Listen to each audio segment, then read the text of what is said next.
Cet après-midi, voilà, on va reprendre.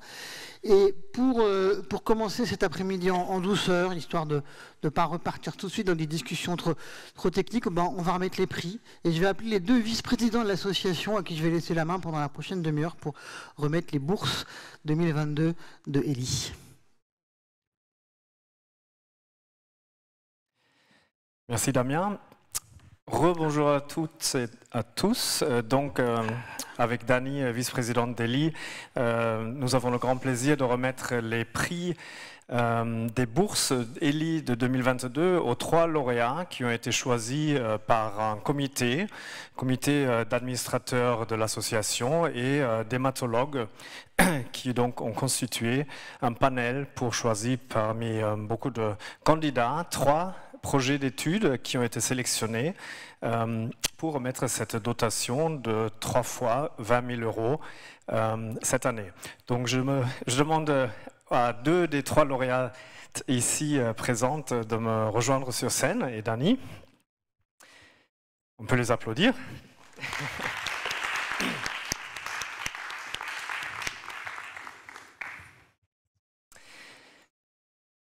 Bienvenue. Donc, vous voyez déjà sur l'écran, alors j'ai le plaisir d'accueillir ici avec nous la première lauréate, Dr Loelia Babin, qui souhaite mener une étude sur les ARN circulaires. Donc, le titre de l'étude, c'est « Les ARN circulaires de fusion spécifique de la translocation NPM-ALK comme biomarqueur prédictif de la résistance au traitement des lymphomes T anaplasiques pédiatriques ».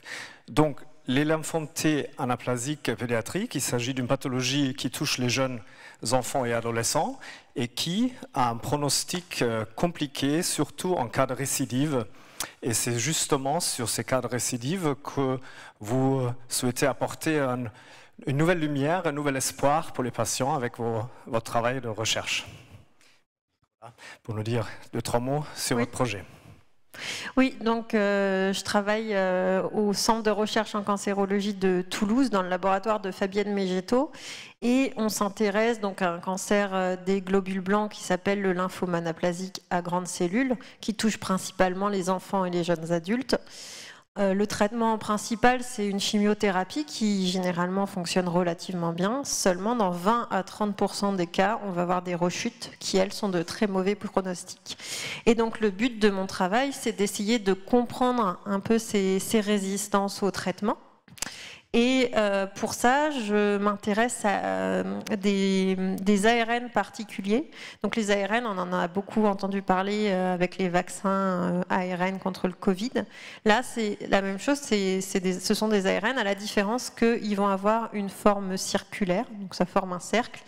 Et ceci va permettre de les rendre très stables et de pouvoir les détecter plus facilement chez les patients, notamment dans le sang des patients, ce qui est de manière non invasive. Donc ça a été montré dans un certain nombre de cancers.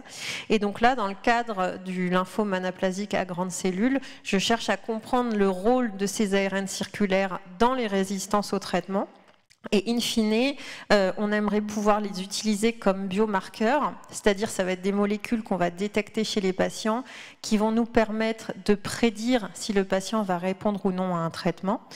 Et pourquoi pas également de les utiliser comme peut-être cible thérapeutique, donc pouvoir être utilisés pour cibler avec des médicaments dans le cas de résistance.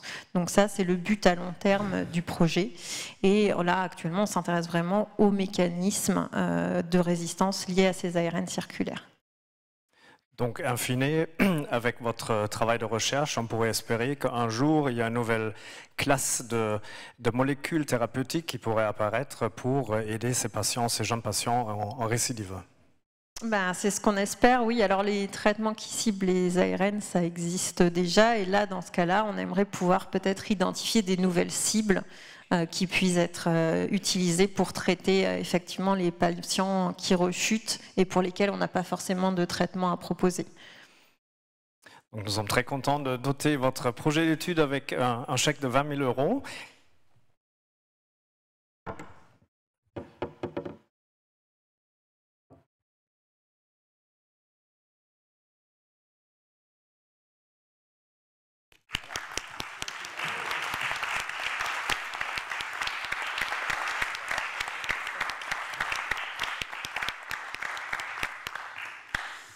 C'est une photo devant un des panneaux Eli, peut-être.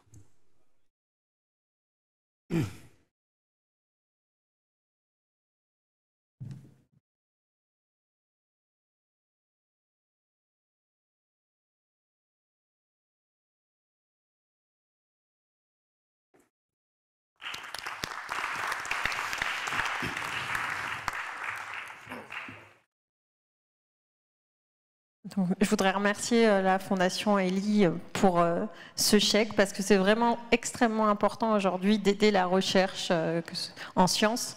Et c'est vraiment très important. Donc merci beaucoup à la Fondation Eli et merci aux donateurs, parce que sans eux, on n'aurait pas de quoi avancer, de quoi travailler pour chercher de nouveaux traitements dans le cadre du cancer. Merci beaucoup. Merci à vous. Et on a déjà dit... Si vous arrivez à apporter le chèque à votre équipe, ils seront certainement très contents de le retrouver au laboratoire. Un peu encombrant, mais on va voir. Merci, Dr Babin. Donc, j'ai le plaisir d'accueillir Magali Granger, notre deuxième lauréate aujourd'hui présente, qui souhaite mener un travail d'étude sur l'hypnose. Et en fait, il s'agit de l'hypnose en comparaison à la méthode traditionnelle lors de la pose d'une sonde nasogastrique en hématologie.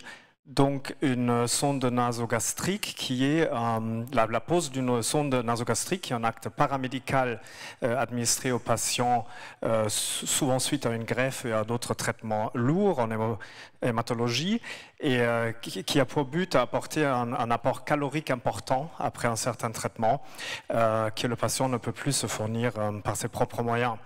Acte paramédical souvent douloureux, traumatisant, et donc Magali pratique de l'hypnose depuis 10 ans et donc a trouvé une façon presque merveilleuse, miraculeuse de rendre cet acte beaucoup moins traumatisant. Si vous voulez nous dire quelques mots.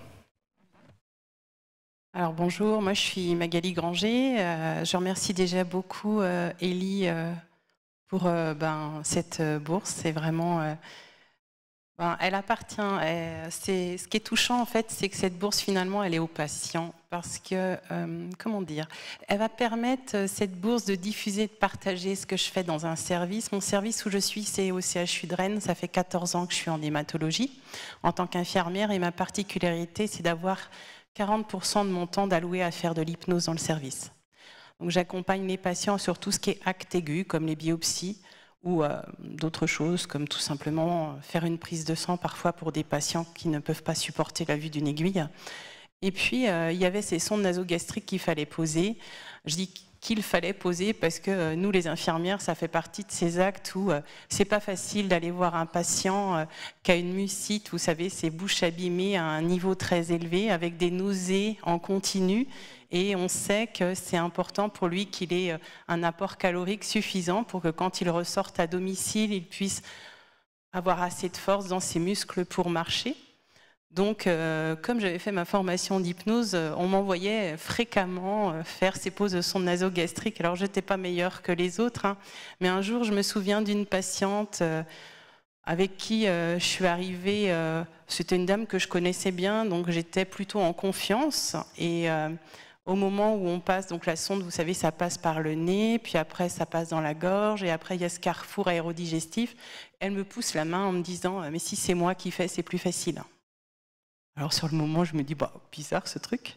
Et en fait, elle avait raison, parce qu'entre le moment où je lui disais de déglutir, vu qu'elle avait la bouche toute asséchée par son aplasie, toutes les chimios qu'elle avait eues, et le moment où moi je poussais la sonde, il y avait forcément un quart de seconde qui déconnait, quoi. Et donc, en fait, j'ai changé ma façon de faire et j'ai encore fait évoluer, puisque maintenant, en fait, les patients n'ont plus besoin d'anesthésie locale pour cette pose de sonde nasogastrique. Et c'est ce qu'on appelle l'autopose. En fait, ils posent du début à la fin, ils prennent la sonde et ils la posent tout seuls. En fait, ils écoutent même après avec le stéthoscope qu'elle soit au bon endroit, malgré la radio qu'il y a quand même après. Ce qui est intéressant dans cette étude, c'est que grâce à vous et grâce aux patients, en fait, on va pouvoir le partager, parce que ce serait dommage que ça reste juste à Rennes. Et donc, il y a le CHU de Tours, en fait, qui a bien voulu faire l'étude avec nous. Donc, c'est pour ça que c'est mis que c'est contrôlé et randomisé. Donc, randomisé, ça veut dire qu'on tire au sort. ça rentre dans une machine. Des patients auront de façon traditionnelle et d'autres de façon hypnose, parce qu'on peut toujours critiquer que peut-être que, je ne sais pas, il y a toujours des critiques à apporter, donc ce sera fait de façon aléatoire. Et vraiment, ce que j'ai remarqué en tout cas, c'est qu'on rend aux patients la possibilité de devenir de nouveaux acteurs et de se remplir d'un peu de fierté à l'intérieur, puisqu'en fait, dans ces moments d'hospitalisation où ils subissent toute notre organisation à nous, sans qu'on leur demande s'ils sont d'accord ou pas, la plupart du temps, parce qu'on est pressé par le temps et par plein de choses, et par rapport à le risque, par rapport à leur vie aussi parfois, ben ça, c'est quelque chose qu'ils peuvent faire eux. Alors c'est vrai que vous allez me dire, mais ce que vous m'avez demandé, mais l'hypnose, ça ne marche pas pour tout le monde. Alors c'est des patients qui sont tellement motivés. Je leur dis bien que c'est pas ce qu'on voit à la télé, hein, c'est pas du spectacle, c'est de l'hypnose médicale. Donc, et je dis, vous allez pouvoir devenir acteur. Donc, c'est des patients. Je me souviens d'un monsieur qui me dit, oh, quand je vais raconter ça à l'apéro avec les potes après, j'ai posé ma sonde tout seul. Donc, ils sont plutôt fiers et ils sont contents. Et il faut savoir que quand il la vomisse, parce que ça peut arriver, hein, il la repose même quand nous on n'est pas là, les infirmières d'hypnose. Donc voilà. Donc, je vous remercie beaucoup, parce que ça va permettre de diffuser cette info, mais c'est surtout grâce aux patients, et je sais qu'il y a beaucoup de patients dans cette salle, donc merci à vous, parce que c'est vous notre pépite et c'est vous nos moteurs en fait. Merci beaucoup. C'est ce que j'allais dire. Quand vous avez commencé l'hypnose il y a 10 ans, on va faire la photo tout de suite. Est-ce que ça a été compliqué? Au début, oui. Les premiers sceptiques, c'était les médecins, en fait. En fait, ils étaient d'accord pour qu'on fasse de l'hypnose, mais bon, j'avais de la chance. Hein, je remercie beaucoup le service du professeur Huot, parce qu'il est toujours adepte aux nouveautés si on lui montre que ça va apporter du plus aux patients. Et donc, ça a commencé avec les biopsies ostéomédulaires. J'accompagnais les médecins sur les biopsies ostéomédulaires. Et donc, ils ont vu que, de façon très objective, les résultats en anatomopathologie étaient nettement meilleurs, puisqu'on avait des carottes qui étaient supérieures à ce qu'il fallait, ou en tout cas au moins ce qu'il fallait. C'est-à-dire qu'on avait remarqué que quand il y avait de l'hypnose, 75% des carottes étaient au moins supérieures ou égales à 10, qui est le diagnostic, enfin c'est le nombre de carottes qu'il faut pour avoir un diagnostic fiable. On peut le faire avec moins, mais bon. Et quand il n'y avait pas d'hypnose, il y avait à peu près que 35% des carottes qui avaient au moins 9 à 10 logettes, comme on dit. Donc c'était plutôt positif. Donc ça les a épatés, et donc ils ont validé. Et depuis 3 ans, il y a une deuxième collègue qui a été formée. On est à 60% dans le service à pratiquer de l'hypnose.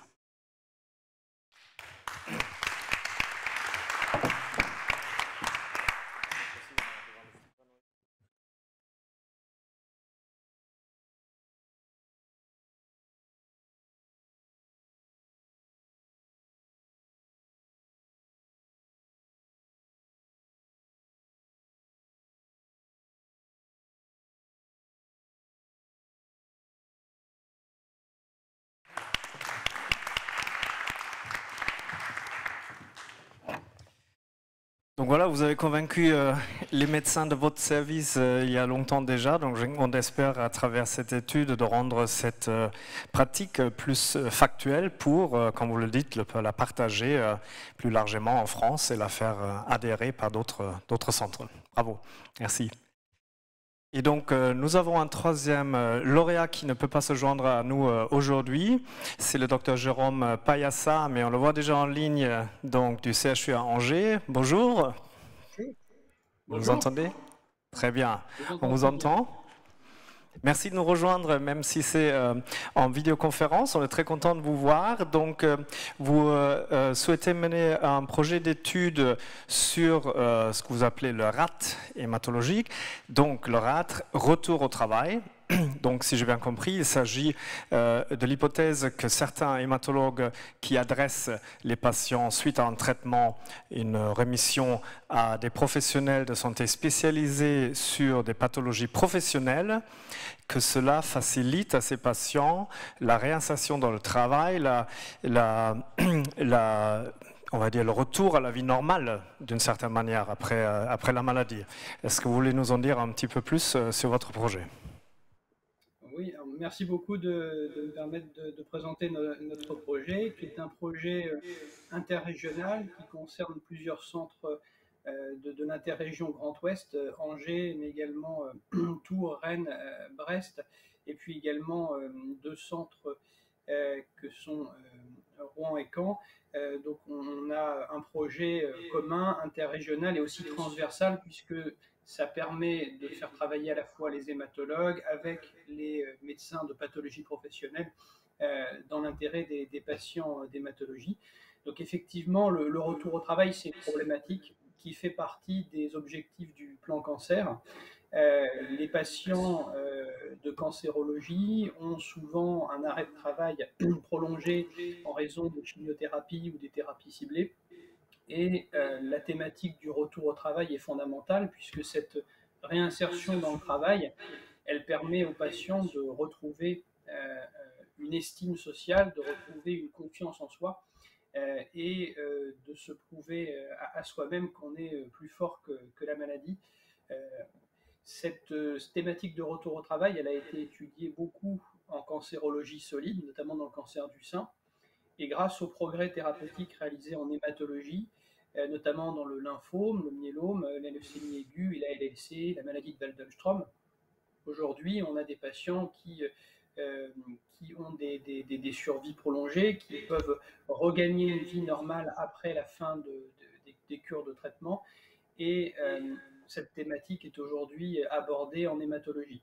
Il y a peu d'études qui ont été faites, notamment prospectives, sur cette thématique. Et l'objectif de notre travail, c'est d'adresser les patients d'hématologie en pathologie professionnelle, afin qu'ils puissent avoir une consultation anticipée de retour au travail pour favoriser ce retour au travail. C'est un essai qui est randomisé, multicentrique. Et donc l'objectif, c'est d'aborder la thématique du retour au travail pour les patients d'hématologie. Et qu'est-ce qui se passe dans ces rendez-vous anticipés? Dans ces rendez-vous anticipés qui n'ont pas du tout pour objectif de se substituer à la visite de pré-reprise avec le médecin du travail, ce sont des rendez-vous où sont abordées les difficultés que le patient peut rencontrer, difficultés physiques en raison de la maladie, en raison des effets indésirables des molécules utilisées, également les obstacles psychiques et sociaux que peut rencontrer le patient. Ces consultations sont menées conjointement par un médecin de pathologie professionnelle et, selon les centres, avec un psychologue et une assistante sociale. L'objectif, c'est d'aborder, de cibler les problématiques qui peuvent s'opposer à ce retour au travail et de trouver des solutions en collaboration avec le médecin du travail pour améliorer et favoriser le retour dans l'emploi. C'est quand même une idée formidable, puisque les pathologies qui nous préoccupent ne sont pas forcément des pathologies professionnelles, mais donc de s'appuyer sur les compétences d'un professionnel des pathologies professionnelles puisse apporter un soutien aussi à ces patients qui normalement n'y auraient pas accès. Tout à fait. Et c'est une thématique où en hématologie on a un peu de retard par rapport à la cancérologie solide, parce que les pathologies qu'on soigne étaient jusqu'à il y a quelques années, on va le dire, de bien moins bon pronostic que les pathologies néoplasiques solides. Aujourd'hui, il y a eu d'énormes progrès thérapeutiques dans le lymphome, dans la LLC, dans le myélome. Aujourd'hui, ce sont des maladies chroniques, et comme toute maladie chronique, eh bien, les patients, ils ont envie de retrouver leur vie d'avant, et ils ont aussi envie de retrouver leurs collègues, de retrouver un travail. Le travail, on sait que le retour au travail chez les patients en cancérologie est associé à une amélioration de la qualité de vie. Et donc c'est une partie de la qualité de vie. Et donc c'est vraiment dans l'intérêt de cette qualité de vie que le retour au travail, favoriser le retour au travail, doit être une de nos cibles en termes de soins de support pour les patients. Et qui dit retour au travail, dit retour à une vie normale, retour à des contacts sociaux qui nous ont manqué pendant le traitement. Qui dit retour au travail dit aussi stabilité financière. Et donc voilà, un travail très important que nous sommes très, très heureux de soutenir. Et donc voilà, on va porter le chèque à votre place ici. Pardon, vous vouliez encore dire quelque chose? Oui, je voulais dire un grand merci à Ellie pour nous faire l'honneur de cette bourse et pour la confiance qu'elle accorde à notre service et à tous les services qui vont participer à cette étude. La thématique des soins de support, elle est portée, c'est une de nos thématiques de recherche favorites à Angers, avec le professeur Norbert Ifra, le professeur Mathilde Duneau et le professeur Aline Schmitt. Donc pour nous, c'est vraiment très important et nous vous disons un grand merci pour la confiance que vous nous accordez. Merci à vous et bravo. Daniel. Alors restez encore en ligne 2 secondes parce qu'on souhaiterait faire une dernière petite photo avec les 3 lauréats et les 3 chèques. On va continuer à porter le vôtre, Dr Payassa. Et reculez-vous un peu peut-être vers l'écran ou en tout cas lève un peu comme ça, je ne sais pas par rapport au cadre de la photo.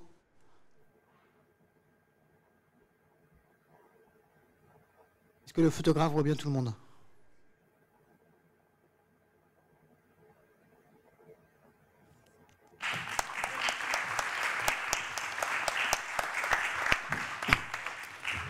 Je passe le micro 1 minute à Dani qui voulait encore faire un petit appel au bénévolat pour l'association. Merci Christophe. Merci aux 3 candidats qui ont répondu à l'appel à projet que nous avions lancé pour ce prix 2022. Nous en lancerons un autre pour le prix 2024. Ce matin, je vous disais que nous contribuons à aider la recherche à la fois sur les soins, mais aussi sur la qualité de vie des patients. Et c'est ce que nous faisons en vous remettant ces prix. Mais pour ce faire, je vais lancer un autre appel à projet, parce que tout ce que vous avez vu ce matin, fait par Élie, c'est-à-dire vous soutenir, vous représenter, aider la recherche, nous le faisons grâce à des membres bénévoles. Et les membres bénévoles, nous n'avons pas 20 000 € à leur proposer, nous n'avons à leur proposer que le fait de venir servir, de venir témoigner et de venir nous aider. Alors si parmi vous, certains se sentent la fibre de venir partager pour quelques mois ou quelques années le travail que nous faisons, ils seront les bienvenus parce que nous en avons besoin. Vous avez vu que notre président est absent aujourd'hui. On vous a dit que nous sommes tous des anciens malades. Donc, sujet aussi à des hauts et des bas. Nous ne pouvons pas toujours tout assurer. Et malgré la présence de nos excellents collaborateurs salariés qui sont présents ici aujourd'hui, la participation de membres bénévoles est indispensable. Donc moi, je fais un appel à projet pour un bénévolat au sein de Élie.